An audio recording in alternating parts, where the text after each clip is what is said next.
By the time you clicked this video, a young boy holding nothing but a camera had already made the most dangerous mistake of his life. He thought he was just walking down the street, watching a loose chicken run through the dirt alleys. But one single decision placed him directly between a ruthless gang of killers and a heavily armed police squad. And the terrifying part is, no one knew how he was going to survive. If you find yourself constantly searching for the deeper meaning behind the movies you watch, you belong here. Hit that subscribe button and join the Epic Lens family. We uncover the real, terrifying stories behind the screen together. Welcome back. Today, we are walking into the unforgiving streets of Rio de Janeiro to break down the 2002 cinematic masterpiece, Cidade de Deus, widely known as City of God. This is not a Hollywood fairy tale. This is a brutal, strictly factual story about survival, systemic poverty, and the inescapable cycle of violence. The movie explodes onto the screen with a sequence of pure, unfiltered chaos. A knife scrapes aggressively against a sharpening stone. A massive, heavily armed gang of violent youths is preparing a feast in the middle of the slums. Suddenly, a chicken escapes the butcher block. It sprints frantically for its life through the narrow, sun-baked, maze-like alleys of the slum. The entire gang chases after it, firing guns wildly into the air. At the very center of this madness is a teenager named Rocket. Rocket is not a gangster. He is just a quiet, observant kid trying to get by, holding a camera tightly in his hands. He is walking with a friend, minding his own business. But as he turns around in the alley, the chaotic chase suddenly comes to a dead stop. Rocket realizes he's completely trapped. In one side of the alley is the most feared, psychotic drug lord in the slum, Lazy, surrounded by his heavily armed crew. On the exact opposite side, at the other end of the alley, a squad of heavily armored military police has just arrived in their cruisers, their high-powered weapons drawn and aimed directly down the street. Rocket is caught perfectly in the middle of a deadly explosive war. If he runs forward, the gangsters will eliminate him. If he runs backward, the police will open fire. To understand exactly how Rocket ended up looking down the barrel of 100 guns, the movie freezes, and the narrative flashes all the way back to the 1960s. Rocket becomes our narrator, guiding us through the tragic, violent history of his home. The City of God was originally built as a government housing project. It was pitched as a paradise for the poor, a place for people displaced by floods and city center gentrification. But the reality was completely devastating. The government dumped these families in the middle of nowhere. There was no electricity, there were no paved roads, there were no jobs. The City of God quickly turned into a neglected, lawless wasteland, completely abandoned by the authorities and left to rot in the red dirt. In the 1960s, the slum was not yet controlled by organized cartels. Instead, the streets were run by three amateur, charismatic thieves known universally as the Tender Trio. The trio consisted of Shaggy, Clipper, and Rocket's older brother, Goose. They were not ruthless bosses, they were neighborhood kids playing a highly dangerous game. They held up commercial gas trucks that delivered supplies to the city. The Tender Trio operated with a twisted sense of honor. During a massive gas truck heist, they forced the terrified driver out of the cab at gunpoint. They take the cash from the register, but they do not just run away. They open the back of the truck and unlock the heavy gas cylinders. They let the impoverished residents of the slum rush the truck and steal the cooking gas they desperately need to survive. To the people of the City of God, the Tender Trio are absolute heroes. They are modern-day Robin Hoods. But hanging around the Tender Trio is a small, chillingly quiet little boy named Little Dice. Little Dice is completely different from the older boys. He does not care about helping the poor. He does not care about honor. He has absolutely no conscience. Little Dice is pure, unfiltered evil trapped in the body of a child. Little Dice approaches the Tender Trio as they sit under a large tree in the dirt. He pitches them a massive, dangerous idea. He convinces the older boys to rob a local motel located just outside the slum boundaries. The older boys agree to the heist because the payout would be huge, but they look down on Little Dice. They tell the little boy that he is too young and too reckless to go inside. They order Little Dicito just to stand outside the motel walls and act as a lookout while they take the money from the front desk. The heist takes place late at night. The Tender Trio storms the front desk of the motel. They wave their guns, demanding the cash. They secure the money, panic, and immediately flee the scene, running back toward the safety of the slum. But the moment the older boys leave the property, Little Dice makes a horrific, life-altering decision. He pulls out a loaded weapon. He brutally and mercilessly eliminates every single person he finds, leaving a massive tragedy in his wake. The police launch a massive, violent, and relentless manhunt. Armored police vehicles invade the dirt streets. The slum is placed under martial law. The police are kicking down doors and interrogating residents, desperately searching for the culprits. The Tender Trio takes the blame for the massacre, even though they had absolutely no idea what Little Dice did after they left. The immense pressure from the police completely shatters the trio. They are hunted like animals. Clipper decides he cannot handle the life of crime anymore. He throws his revolver deep into the woods. Shaggy tries to flee the slums entirely. He attempts to steal steal a car and escape the city limits. But the military police surround the vehicle. They gun Shaggy down in the middle of the street, right in front of the neighborhood residents. Goose, Rocket's older brother, is the only one left. Goose realizes that crime is a guaranteed death sentence. He decides to go completely straight. The movie's timeline jumps forward 10 years, plunging us directly into the heavily localized gang wars of the 1970s. The City of God has completely transformed. The small dirt paths have been paved over with cheap concrete. The small shacks have become massive, labyrinth-like apartment blocks. It is no longer an amateur slum. It is a highly organized, heavily armed criminal empire, and the economy is driven entirely by the sale of narcotics. Little Dice has grown up into a terrifying young adult. He visits a local shaman and undergoes a ritual, changing his name to Lazy. He believes this new name grants him absolute protection from bullets and death. Lazy is now the most feared, ruthless, and psychotic crime lord in all of Rio de Janeiro. He rules the twisting streets through absolute unpredictable terror. Alongside Lazy is his childhood friend, Benny. Benny is the exact opposite of Lazy. While Lazy is ugly, hateful, and violently insecure, Benny is charismatic, stylish, and deeply loved by absolutely everyone in the slum. Benny dresses in colorful disco clothes, he dances, he buys drinks for the locals, he's the ultimate diplomat. Most importantly, Benny is the only person on the face of the earth who can calm Lazy down and control his psychotic rage. Lazy decides he wants absolute, total control of the entire slum economy. He goes on a massive, violent campaign to systematically eliminate all of his competition. He storms the apartment blocks of rival dealers with heavy military rifles. He slaughters the rival bosses, takes over their valuable territory, and organizes the entire slum under his absolute iron-fisted control. To maintain his massive empire, Lazy does something completely horrific. He creates an army of young, highly impressionable children. He takes kids who are 8, 9, and 10 years old, pulls them off the streets, and arms them with heavy, high-powered weapons. These children, known as the Runt, become his ruthless, completely loyal soldiers. He teaches them to kill without mercy. He poisons an entire generation to secure his own wealth. Lazy wipes out every single rival gang in the City of God, except for one. There is a small dealer named Carrot who operates a very lucrative distribution spot. Lazy desperately wants to eliminate Carrot and take the territory, but Benny likes Carrot.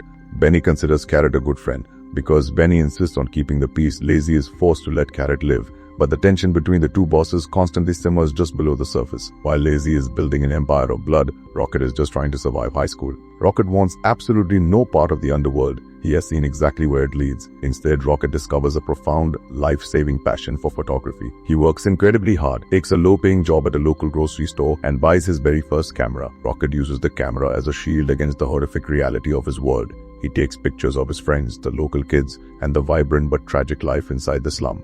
But living there means violence is always waiting at your front door. Rocket tries to live a normal teenage life. He tries to date a beautiful girl in the neighborhood, but the gangsters always win. The girl is swept away by a local thug, and Rocket is left completely alone, constantly bullied and threatened by the heavily armed dealers who roam the streets. He is an observer, trapped in a cage of poverty. The ultimate breaking point of the 1970s happens at a massive, pulsing farewell party. Benny has fallen deeply in love with a beautiful, peaceful woman named Angel. Angel hates the violence of the slum. She convinces Benny that his life of crime will only end in disaster.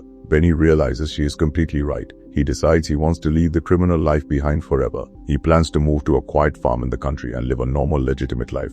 Benny throws a massive, chaotic farewell party for the entire slum. It is a huge event filled with loud disco music, dancing, and strobe lights. Absolutely everyone from the City of God is there. But Lazy is completely devastated and furious. He feels entirely abandoned by his only friend. Lazy knows that without Benny, he is completely alone. He throws a massive tantrum at the party, confronting Benny. But Benny stands his ground. Benny is officially out of the game. But the violence of the City of God never lets anyone walk away peacefully. During the crowded, chaotic party, a rival dealer named Blackie sneaks into the dark, pulsing crowd. Lazy had violently taken over Blackie's apartment weeks earlier, forcing Blackie onto the streets. Blackie is fueled by pure revenge. He pulls out a heavy handgun. He aims directly at Lazy to take him out once and for all.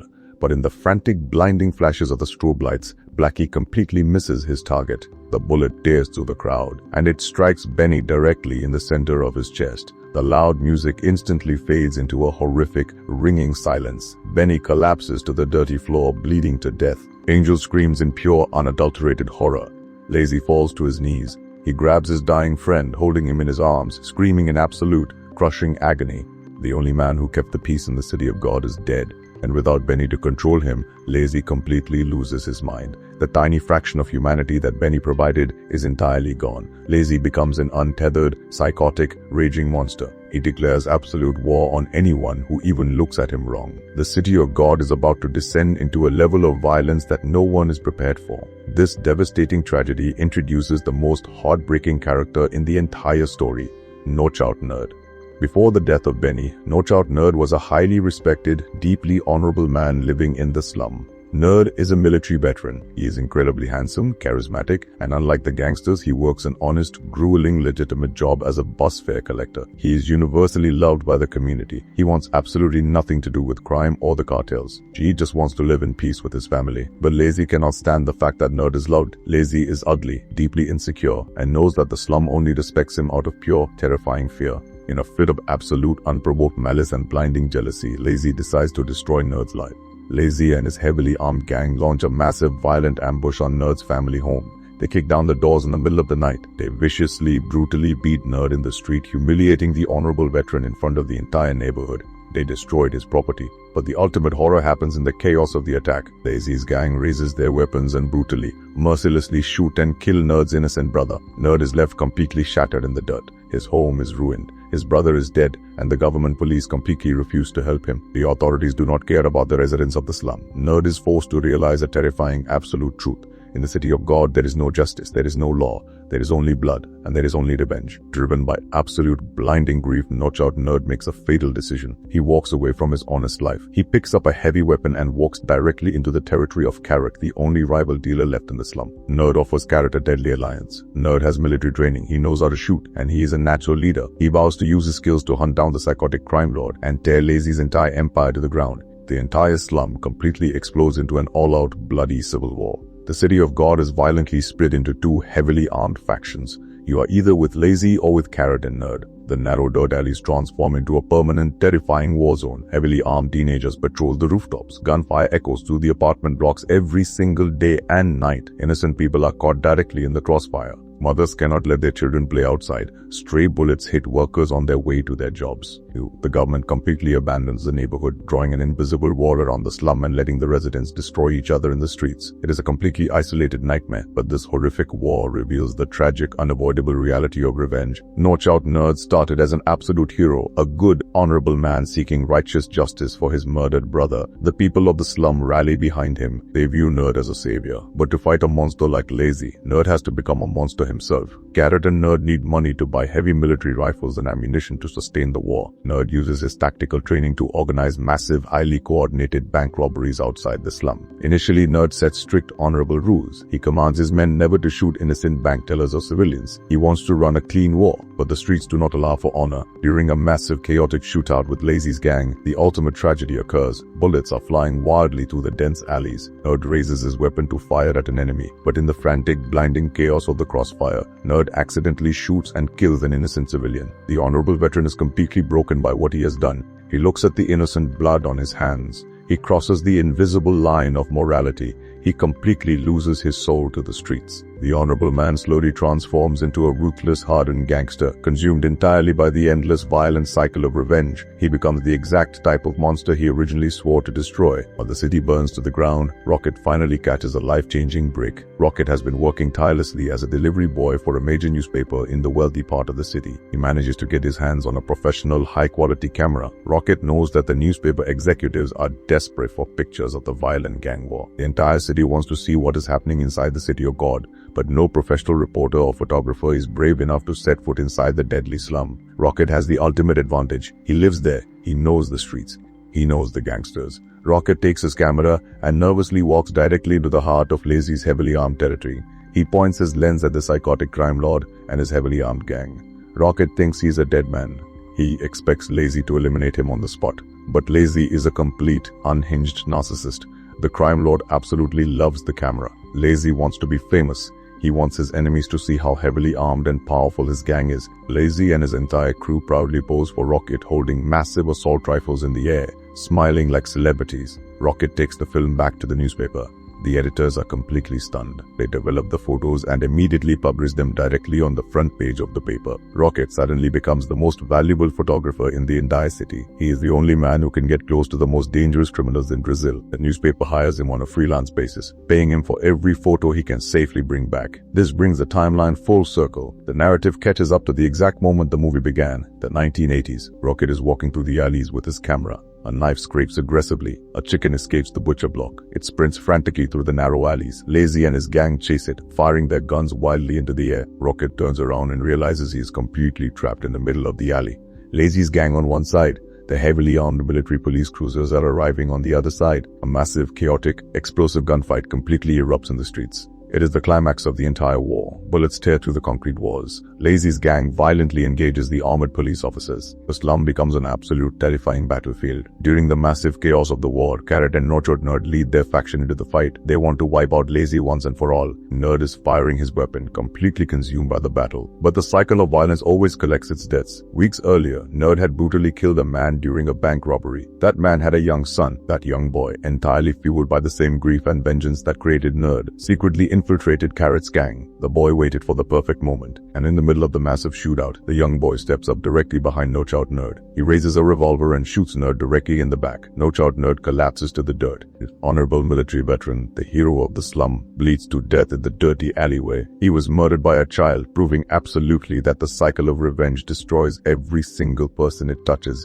His tragic descent is finally complete. The police manage to overwhelm the gangsters. Carrot is arrested and thrown into the back of a police cruiser. Lazy desperately tries to escape through the maze of alleys, but he is quickly surrounded and captured by the corrupt military police officers. Rocket is hiding terrified behind a brick wall, his camera pressed tightly to his face. He watches in absolute horror as the police officers demand a massive illegal cash bribe from Lazy. The psychotic crime lord reaches into his pockets and hands over absolutely all of his remaining cash. The corrupt cops take the blood money, smile, and let the monster walk completely free. Rocket clicks the shutter. He has absolute proof of the massive police corruption, but Lazy has completely lost his power. His money is gone. His heavy weapons are gone. Trying to figure out how to rebuild his empire, he is suddenly surrounded. He looks around. It is the Runt. The Runt is the massive army of heavily armed, violent little children that Lazy himself created, trained, and armed years ago. The children look at the weakened boss. They raise their handguns and assault rifles. The Runt completely unleashes a massive, deafening barrage of bullets. The ultimate monster of the slum is finally dead. His body lies bleeding in the same streets he terrorized for decades. Rocket, trembling behind cover, steps out into the alley. He raises his camera. He takes a perfectly framed picture of the dead Kingpin's body lying in the dirt. Rocket survives the war. He returns to the quiet, safe newspaper office downtown. He sits in the dark room staring at the two separate rolls of film. He faces the ultimate life-defining choice. One roll of film proves that the military police are completely corrupt, but he knows the brutal reality of his world. If he exposes the police, the corrupt cops will definitely track him down. The other roll of film shows the dead body of Lazy, the most famous criminal in the country. Rocket makes the incredibly smart, survival-focused choice. The newspaper prints it on the front page. Rocket secures his dream job, but the movie ends on a profoundly chilling, terrifying note. As Rocket walks away into a bright, successful future, the camera pans back into the deep, dark alleys of the slum. We see the Runt marching aggressively through the streets. They are planning to completely take over the illicit trade. The boss is dead, but the tragedy of the City of God is that there is always another heavily armed child waiting in the shadows to take his place. The cycle of violence will never ever stop. Cidade de Deus is an absolute cinematic masterpiece because it strips away all the glamorous, romanticized Hollywood illusions about crime. It shows us the stark, factual reality that in a completely broken, impoverished system, poverty breeds horrific monsters. What do you think is the absolute most tragic downfall in this entire movie? Do you think No Chout Nerd is a villain or just a victim of a broken system? Let me know your deep thoughts down in the comments below. And if you appreciate strict, factual deep dives into the greatest movies ever made, make sure to hit that like button and subscribe to Epic Lens. We respect the films, we stick to the facts, and we bring you the real story. Until next time, keep your eyes open and stay out of the crossfire.